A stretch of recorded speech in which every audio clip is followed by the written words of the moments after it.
Morning world, welcome to Sunday 30th of March, and I predict I'm going to make a hash of this.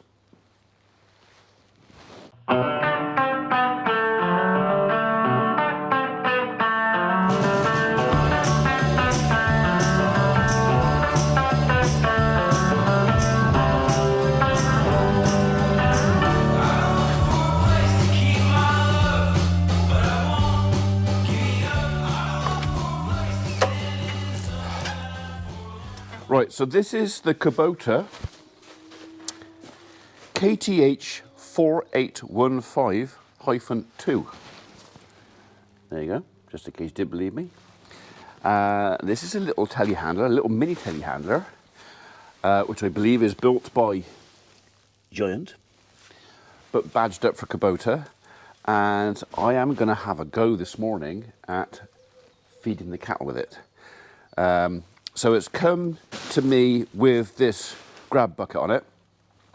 I don't really need that. I need spikes and maybe a bucket. I can't use my own grab bucket on it because these fittings are different. But I can feed the animals. So it is Sunday morning. I am going to go off and see my dad shortly, so I haven't got a lot of time to mess about with this. So I'm kind of fingers crossed I'm not going to cock it up too much. Well, that was easy enough. And that was easy enough. Put your Johnny back on. I kind of predicted that was the best time to do that, is while it had the night to relax all the hydraulics and there was no pressure on there. So there may well be a pressure relief valve somewhere. That looks like a flow valve on there. So does that down there. I don't know. I forgot to ask Toby about, is there a pressure relief valve? There might be. Anyway, it's off.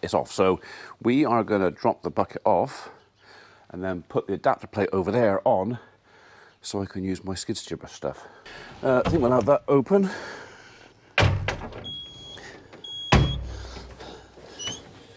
That shut. And heat. Oh well, that was easy enough. So light started.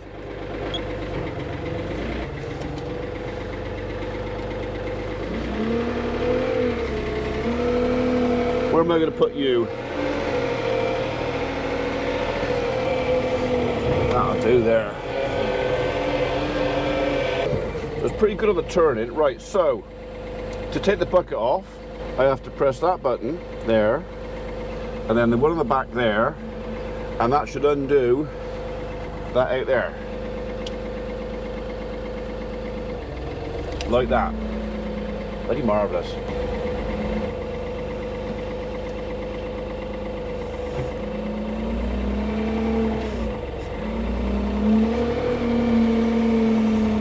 That was easy enough.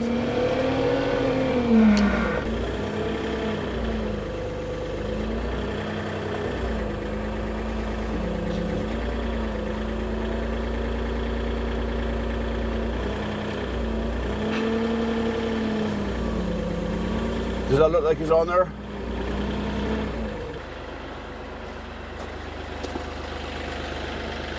He's on there. Right.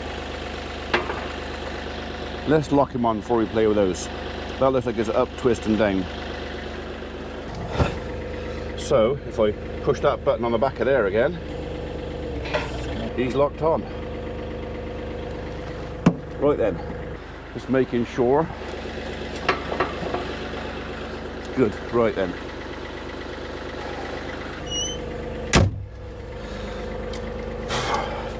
Let the learning curve begin.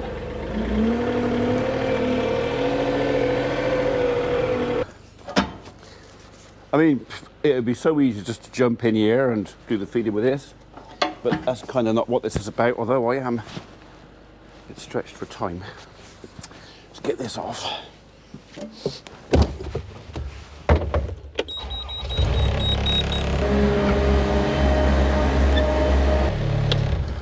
Now I know this is going to be a darn sight slower using that rather than this, but the only way to learn is to do it, isn't it? So, and it is an experiment. This is for you know, what am I going to do in the future when I find it difficult to get in and out of there.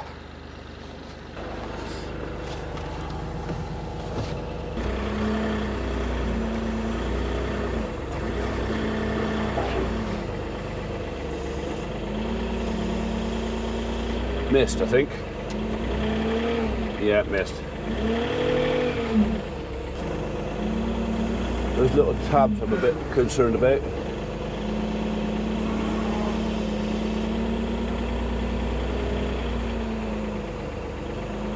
Is he on there?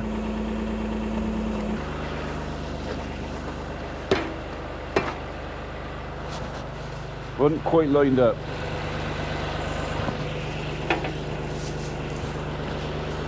And he's not on there properly. Why are you not lined up properly? Ah, right. We got a problem.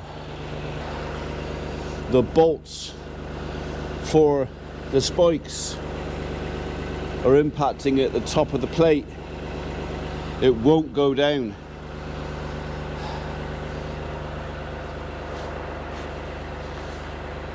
Alright, that's not the machine's fault, or that's just the way we had this. This is a homemade thing and it's just not going to go on there. That's a shame. I've either got to cut the backs of the bolts off, which I don't really want to do, or cut a hole in the back of the plate on there, which I don't want to do. Right. It would have fitted, and I'm pretty sure I would have been able to do it, but not today. Oh well.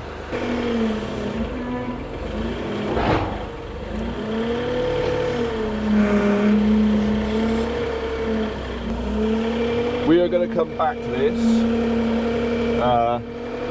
Cattle need feeding, and while it's fun to play, they have to come first. So yeah, we're going to put this back in the shed, put that back on the skid steer, feed everything, get me jobs done, go and see Dad. Maybe we'll come back and have a look at this later on and play with some other bits and bobs that hopefully will fit on here, but that'll be later on. Back to Old Faithful.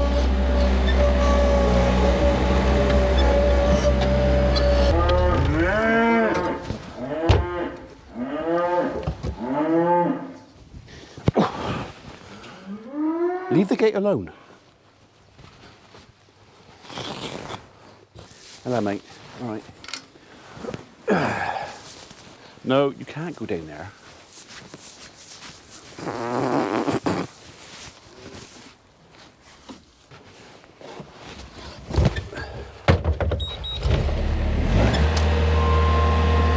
Mind your heads.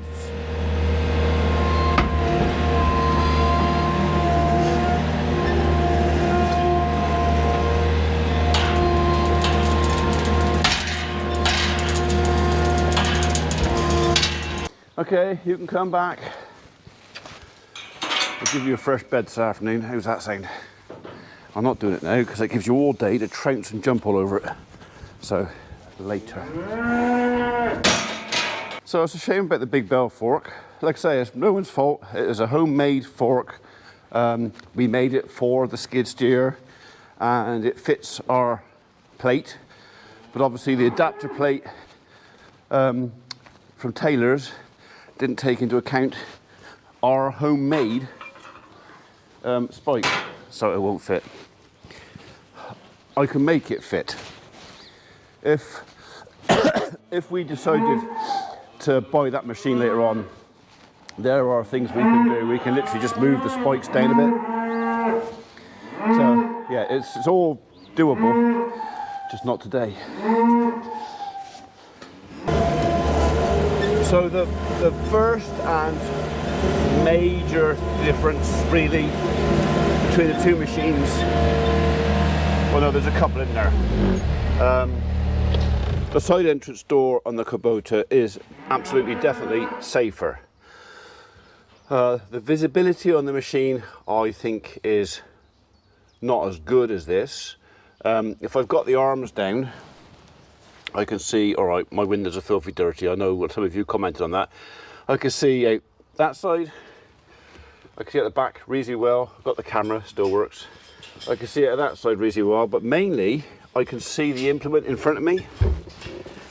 I can see both spikes. I can see both corners of the back plate. If I've got the bucket on, I can see both corners, ends of the leading edge. So visibility is exceptional in here. All right, if we're traveling around the yards carrying a bale or something and you've got the arms up, then your view to the side is then definitely blocked. And your view in front would be blocked by the bale, but that would be the same for whatever machine you were carrying it with.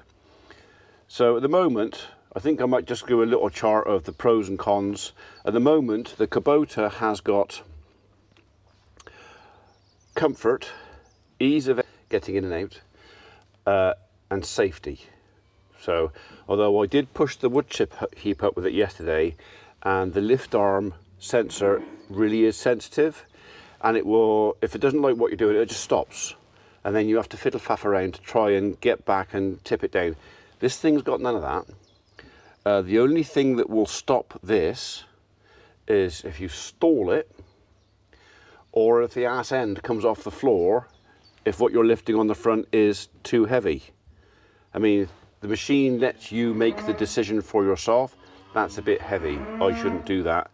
Or with the Kubota, it's a case of it'll probably lift half as much again, happily, but the computer says no.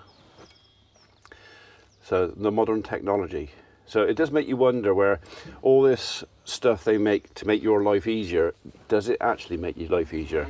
This old school stuff is you're kind of left to make your own decisions. All right, if you make a mistake, it's on you. The Kubota won't let you do it. I don't know, there's two schools of thought there. If you've got somebody who's really experienced with something like this, I'd like to think I am, then I can look at something and go, yeah, that's a bit dodgy, and I'll work ways around getting around stuff, and you can. I mean, the machine will pick up more than the back wheels allow. You can actually put extra, I think, 180 kilo weights on the back of this, so he will pick up more. So it's capable of picking up more anyway. And the other thing is if you want to pick up something that you think is a bit heavy, you always pick it up facing uphill and reverse away from, no, pick it up, reverse. Never downhill. And if you've got no choice, well, then you go around the other side and pick it up from downhill. There's always a way. But so I mean, so far the Kubota's, unfortunately, I cannot get that on it. I could take those two spikes out and put the single big one in. So that is an option with this. So I do have a big spike option. I do have a big spike. So I can still do, I could still do the feeding with this thing, but I can only carry one bale, not two. And yeah, it's just a little engineering thing. Like I said, those spikes were put on that mounting plate to match that back plate, that little gap in there. The Kubota adapter plate doesn't have that option. Welcome back to a glorious afternoon. Bit of breeze, but it's 16 degrees C, and well, it's lovely out there. So I've got, how long have I got? I've got just over an hour before this afternoon's live, so I'm going to make myself useful. I could sit on my arse and do nothing, but I've got one piece of ground that wants rolling. Don't know if I'm going to get it finished in that hour, but I can knock a hole in the job.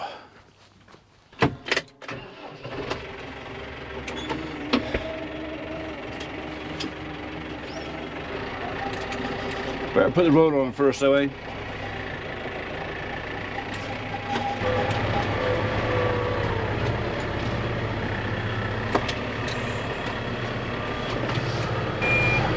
Down a bit more.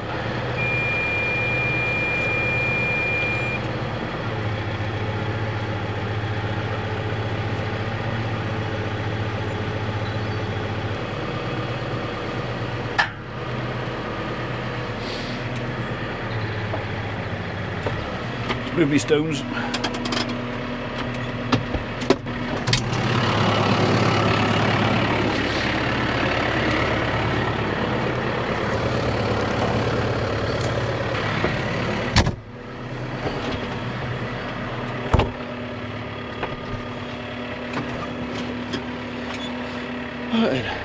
A rolling we shall go. So like I said, I've only got an hour, but then I got to come back up for an hour for the live. But I mean, there's no reason why I can't get this done today, because I can do my live and then come back down again. So, and this is, I haven't made it in my weather to slit and rake the golf course yet. I might, and if I do that, then I will roll that as well. But it's the ground's actually dried up quite a bit and it's getting firm. So this is one of those things, if I don't do this now, it's well, it'll be pointless. It'll be too late.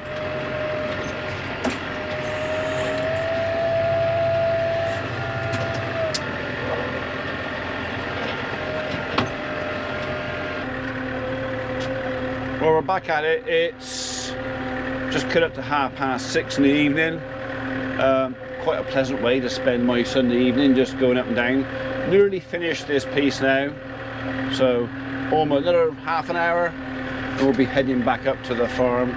So had our Sunday live, which was okay, but I'm not sure. I mean, some of you will join us on the Sunday lives. Has it gone stale? It's just kind of the same thing every time. I try and tell you what's gone on in the week, bring you up to speed on where we are, what we're doing, where we're going, what we're hoping for. But it's kind of the same old, and I'm just wondering if it's getting a bit stale and should I, you know, go to once a month or something. So, what do you reckon? And now I can't see my line.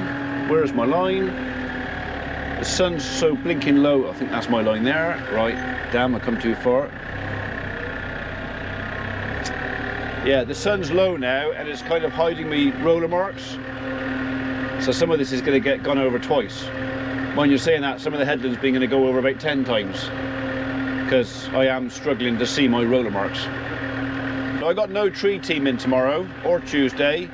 Mikey and Stewie are at college.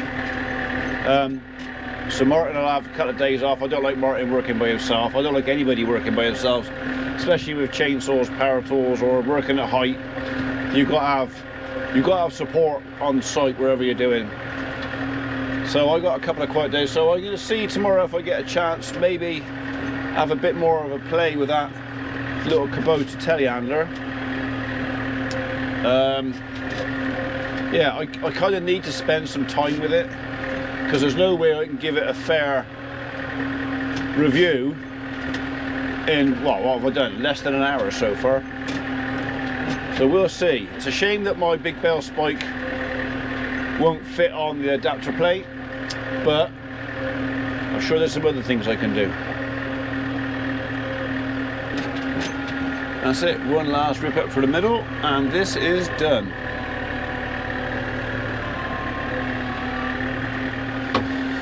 I'm not unhappy to have that finished. 20 to 7. We're going to go right around the headland and come back down the footpath. And that's it. We'll put the tractor away. Cup of tea, put my feet up. Enjoy what's left of Sunday.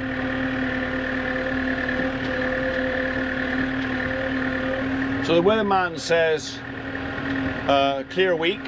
So it's going to be warm days, cold nights. That's going to have some impact on our barley, also going to have some impact on the grass here. So the cold nights are going to temper the enthusiasm, shall I say, of the grass to get going. We could really have done with a bit more rain. I think a lot of the fertilizer we put on has gone in, but another good shower would be welcome, please. That would be okay. And the same over at the farm. Although we put liquid fertilizer on there so that will go in the ground much faster. The cold nights will probably stunt the enthusiasm again of our barley. The only upside is it will also probably keep the slugs a bit quieter as well. So yeah, we'll be going over to look at the plants this week, and we'll be looking for slug damage just in case. I thought while I'm here, I'm just going to run the roller over this bit of soft grain that I made up. So just push it down a little bit harder, nice and gently. It's helping. It's doing some good. Right, we'll go back up there.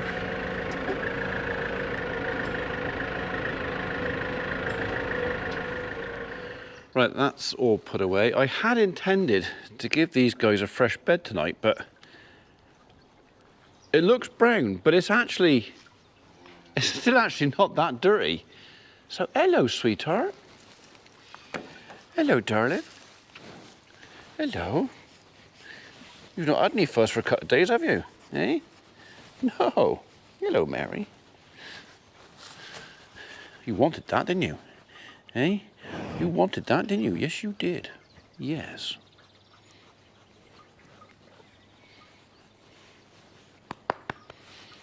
There you go, sweetheart.